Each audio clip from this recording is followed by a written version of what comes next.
तोराडी राखीव क्षेत्रात हजारो ब्रास वाळू उत्खनन केले जात असल्याची बाब शासनाच्या निदर्शनास आणून दिल्यानंतर या ठिकाणावरून ड्रेजर हलवून आता कोळे खाडीपात्रात हजारो ब्रास अवैध वाळू उत्खनन हे वाळू व्यावसायिक करताना दिसत आहेत।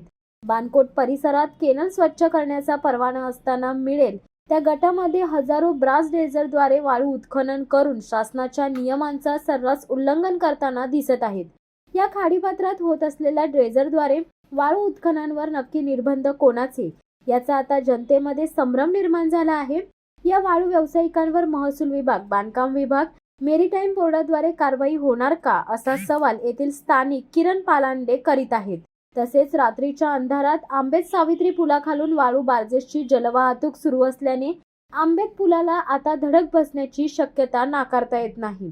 वाळू व्यावसायिकांना संध्याकाळनंतर जलवाहतूक करावयाची नसताना रात्रीच्या अंधारात अनधिकृतपणे शासनाच्या नियमाचे उल्लंघन करून रात्री मोठ्या प्रमाणावर वाळू बार्जेसची जलवाहतूक राजरोसपणे हे करताना दिसत आहेत।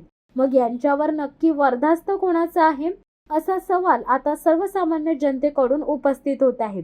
याबाबत महसूल विभागाची डोळेझाक भूमिका असल्याचे पाहावयास मिळत आहे।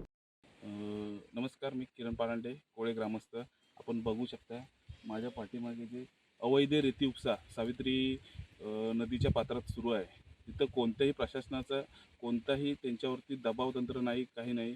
असं वाटतं की ते प्रशासनाच्या वरदास्तानी चाललेले आहेत। अवैधरित्या रात्र दिवसभर वाळू उपसा हजारोच्या संख्येने वाळू उपसा करत आहेत।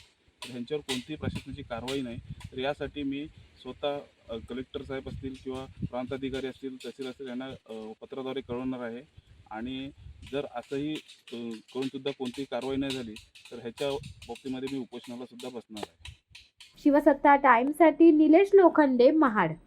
दे धडक बेधडक वृत्त देणाऱ्या आपल्या शिवसत्ता टाइम्स न्यूज चॅनलला लाल बटन दाबून सबस्क्राईब करा आणि बेल आयकॉनला क्लिक करायला विसरू नका।